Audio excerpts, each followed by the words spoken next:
Hello मेरे प्यारे दोस्तों, आप सबको नमस्ते, सत श्री अकाल और अस्सलाम वालेकुम। क्या हाल चाल है आपके? आज आपके लिए एक मैं बाबा फरीद, जिनका नाम मुझे पता है कि दुनिया में सब ने सुना हुआ है और मुझे यकीन है कि मेरे दोस्तों ने भी सबने इनका नाम सुना होगा। अब बाबा फरीद ने उन्होंने उर्दू में भी बहुत कुछ कहा है और उन्होंने पंजाबी में भी बहुत कुछ कहा है। तो आई थिंक कि जब आप पाकिस्तान और इंडिया से हैं तो बहुत से लोग पंजाबी को काफ़ी सारा समझते हैं, कुछ एक लफ्ज़ हो सकता है ना समझते हो, लेकिन ये जो इनकी पोइट्री है ना, ये बहुत ही कमाल की पोइट्री है, जिसमें इन्होंने इतनी अच्छी सीख दी है। बाबा फरीद की सभी चीज़ें जो लिखी हुई हैं बहुत ही काबिले तारीफ़ हैं और दुनिया भर में इसे पसंद किया जाता है। और आज जो मैं पढ़ने जा रही हूँ, मेरे को मुजबानी याद नहीं है, मैं इसके लिए माफ़ी चाहती हूँ। तो जो मैं पढ़ूँगी, उसमें ज़िक्र किया गया है मिट्टी का। अब मिट्टी क्या होती है? आप कहेंगे कि मिट्टी है जो ज़मीन में होती है, जो उसको खोदते हैं ज़मीन को तो उसमें से निकलती है, वो मिट्टी है। लेकिन क्या आपको पता है कि जो रूहानी चीज़ें लिखते हैं, वो अक्सर इस बॉडी को भी यही कहते हैं, ये खाक है, ये मिट्टी है, इसने मिट्टी में ही मिल जाना है। तो बाबा फरीद ने भी ऐसा ही ज़िक्र किया है, दोनों मिट्टियों का उन्होंने ज़िक्र किया है कि एक तो मिट्टी है जो ज़मीन है, जिसको खोदेंगे हम लोग, तो दूसरी मिट्टी हमारा शरीर। इन दोनों के बारे में बाबा फरीद ने बड़े प्यार से, बड़े अच्छे से समझाया है और ये बड़ी गहरी बात है, गहरी सोच वाली है। आप इसको सुनिएगा। तो जी, बाबा फरीद फरमाते हैं, उनका कहना है, देख फरीदा मिट्टी खुली, देख फरीदा मिट्टी खुली, मिट्टी उत्ते मिट्टी डुली। अब मिट्टी खुली मतलब कैसे खुली मिट्टी? कब्र को खोदा तो वो मिट्टी खुल गई, मिट्टी खुल गई और मिट्टी उत्ते मिट्टी डुली, मिट्टी के ऊपर मिट्टी गिर गई तो वो क्या गिरा? कब्र के अंदर लाश गिरी। जो मर गया इंसान, उसकी मिट्टी, ये शरीर हमारा जो मिट्टी है, वो मिट्टी में गिर गया।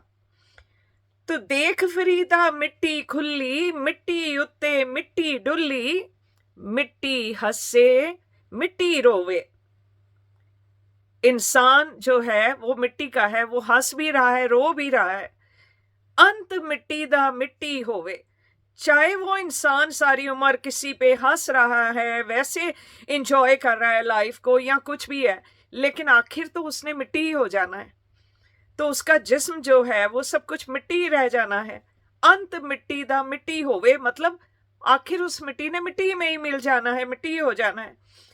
ना कर बंदिया मेरी मेरी, मेरी मेरी किस चीज की होती है ज्यादा? पैसे की। हमेशा पैसे को लेके इंसान कहता है, या जो उसने पैसे से बनाया, मेरा घर, मेरे पैसे, मेरी प्रॉपर्टियां, मेरे कार, मेरे बंगले, मेरी ज्वेलरी, मेरा ये वो, तो वो उसको कहता है मेरी मेरी, ये मेरा है, ये मेरा है। ना कर बंदिया मेरी मेरी, ना ए तेरी ना ए मेरी। वो ना तेरी है ना मेरी है, वो सब यहीं की यहीं रह जानी है। तो इसी में उन्होंने आगे कहा है, 4 दिनां दा मेला दुनिया। ये जो दुनिया है ये सिर्फ 4 दिन की है। ऐसा नहीं कि सच्ची में गिनती में 1 2 3 4, वो नहीं। 4 दिन मतलब ये थोड़े से दिनों के लिए है। ये दुनिया जो है, हम यहाँ परमानेंट नहीं रहने आए, ये कुछ दिन के लिए हम यहाँ आए हैं। तो 4 दिनां दा मेला दुनिया, फिर मिट्टी दी बन गई ढेरी। ये सिर्फ हम कुछ वक्त के लिए इस दुनिया में आए हैं, उसके बाद हमने उस मिट्टी की ढेरी में ही मिल जाना है, मिट्टी की ढेरी ही हमने बन जाना है। ना कर इथे हेरा फेरी, तो इस जगह पे इतनी हेरा फेरी करके यहाँ से कमा लूं, यहाँ से मेरा नाम बन जाए, यहाँ से मेरा पैसा बन जाए, ये कोई किसी काम आने वाला नहीं है। तो इन चीज़ों का ज़िंदगी में ध्यान रखें कि ये चीज़ें जो हैं ये परमानेंट नहीं हैं।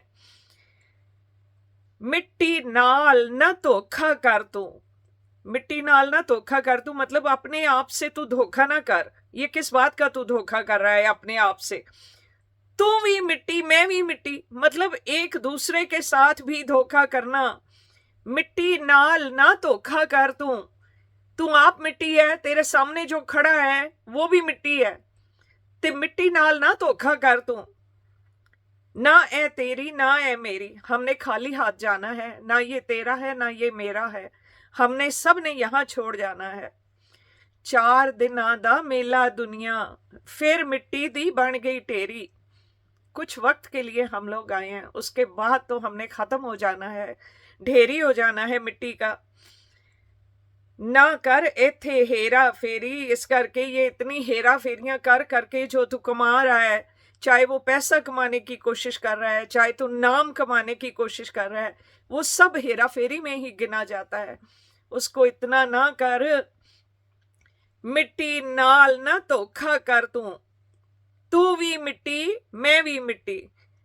किस लिए आप लोग एक दूसरे से धोखा कर रहे हो? किस लिए पीठ पीछे एक दूसरे की बुराइयां कर रहे हो? क्योंकि ना तो तूने रहना है ना मैंने रहना है, तो किस लिए हम एक दूसरे से झगड़ रहे हैं? किस लिए हम एक दूसरे को धोखा दे रहे हैं? आगे इसमें लिखा है, जात पात दी गल ना कर तू। जात भी मिट्टी, पात भी मिट्टी। कह रहे हम लोग इतनी जात पात में, ये मुस्लिम है, ये हिंदू है, ये सिख है, हम क्यों इस जात पात में लगे हुए हैं? इतना क्यों हम लोग सोच रहे हैं कि वो उस कंट्री का है, ये इस कंट्री का है, ये हमारे जैसे नहीं है लोग? क्या फायदा क्या है ऐसी बातें करके, है ना? तो जात पात दी गल ना कर तू, जात भी मिट्टी पात भी मिट्टी। चाहे वो हिंदू है चाहे वो मुसलमान है तो सब बने हुए वही इंसान, और इंसान किस चीज का बना हुआ है? उस मिट्टी का बना हुआ है। तो कोई फायदा नहीं है, वो भी मिट्टी है तू भी मिट्टी है। जात पात की गल ना कर तू, जात भी मिट्टी पात भी मिट्टी। और किस बात का हम लोग ये घमंड कर रहे हैं कि हम हिंदू हैं तो हम ऊंचे हैं, या हम मुस्लिम हैं तो हम ऊंचे हैं? जात सिर्फ खुदा दी उच्ची, सिर्फ वो जो हमें जन्म देने वाला है, जो हमें बना के इस दुनिया में भेजने वाला है, सिर्फ उसकी सबसे ऊंची जात है। हम सब मिट्टी हैं, हम सब खत्म होके खाक में मिलने वाले हैं। जात सिर्फ खुदा दी उच्ची, बाकी सब कुछ मिट्टी मिट्टी। बाकी तो वाकई में सब कुछ खुदा की देन जो यहाँ है, उसने सब ने मिट्टी हो जाना है। तो एक बार फिर से सारा पढ़ दूंगी। देख फरीदा मिट्टी खुली, मिट्टी उत्ते मिट्टी डुली, मिट्टी हसे मिट्टी रोवे, अंत मिट्टी दा मिट्टी होवे। ना कर बंदिया मेरी मेरी, ना ए तेरी ना ए मेरी। 4 दिनां दा मेला दुनिया, फिर मिट्टी दी बन गई ढेरी। ना कर इथे हेरा फेरी, मिट्टी नाल ना धोखा कर तू भी मिट्टी मैं भी मिट्टी। जात पात दी गल ना कर तू, जात भी मिट्टी पात भी मिट्टी। जात सिर्फ खुदा दी उच्ची, बाकी सब कुछ मिट्टी मिट्टी। सब कुछ जो हमें मिला है, या हम जो हैं, कोई देखने में बहुत सुंदर है, कोई थोड़ा सा नहीं है सुंदर, लेकिन अगर देखें हम तो हर एक में ब्यूटी है, हर चीज में ब्यूटी है। अब रेगिस्तान में उगे हुए जो कैक्टस के पौधे होते हैं, कैक्टस कितना कांटों वाला होता है, लेकिन रेगिस्तान में वही एक ग्रीनरी देख के भी लोग खुश हो जाते हैं, वही आंखों को ठंडक देती है। और वो कैक्टस भी कितना गुणों से भरा हुआ होता है, उससे भी कितनी दवाइयां बनती हैं, कितना कुछ होता है। और दूसरे फूल हैं, गुलाब के हैं, इतनी अच्छी खुशबू वाले, उनको भी लोग मसल देते हैं।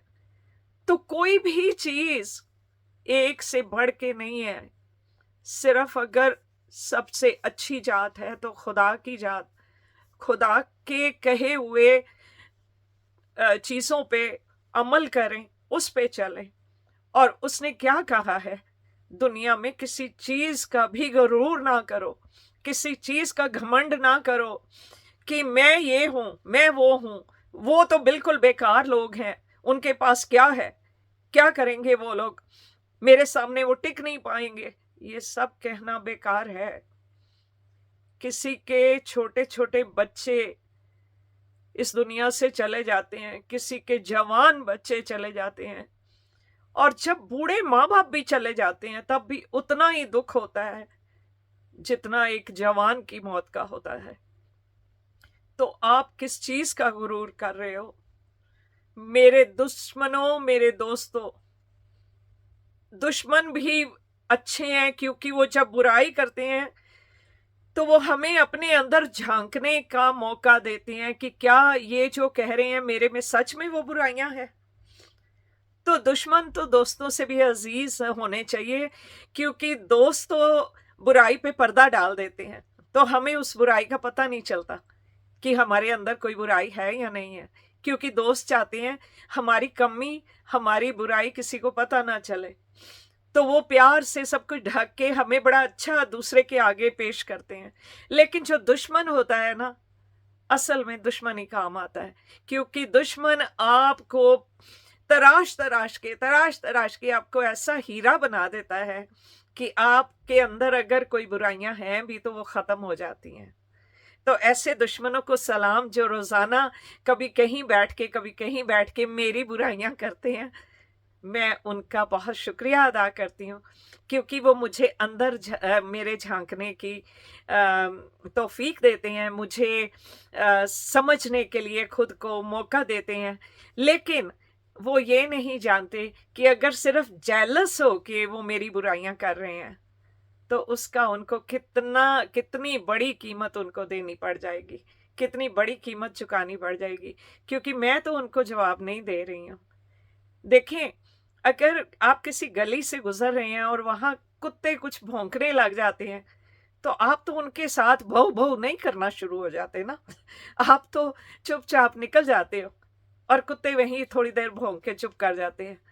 तो ऐसे ही जो लोग पीठ पीछे आपकी बैठ के बुराइयां कर रहे हैं, करने दो उनको, कर करके चुप कर जाएंगे। क्योंकि जो आप हो, जो मैं हूं, अगर कोई मेरी बुराई कर रहा है तो कितने लोग उनकी बात पे विश्वास करेंगे? क्योंकि जो मेरे साथ हैं, जो मुझे जानते हैं, वो मेरी असलियत को पहचानते हैं।